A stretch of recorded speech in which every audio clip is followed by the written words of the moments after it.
પાટણના ધારાસભ્યએ બગવાડા દરવાજા ખાતે ડીજેના તાલે ધૂળેટી પર્વની મજા માણી. રંગોના તહેવારને લોકોએ મનભેદ અને મતભેદ ભૂલીને ઉજવવો જોઈએ.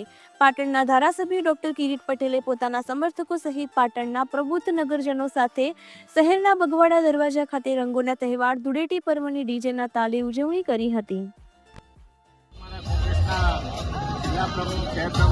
કાર્યક્રમો સહિત આજે ધૂળેટીની ઉજવણી કરી છે.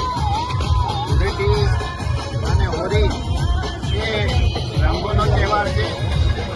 એકબીજાના મતભેદ જાતિભેદ ભૂલી અને લોકો આજે હોળીના રંગે રંગાતા હોય છે. હોળીની અને ધૂળેટીની સમગ્ર પાટણવાસીઓ અને ગુજરાતના લોકોને શુભેચ્છા પાઠવું છું.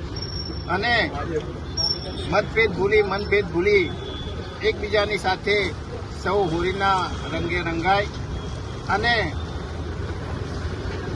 સુખી બને, સંપન્ન બને એવી આજે ભગવાનને પ્રાર્થના પણ કરું.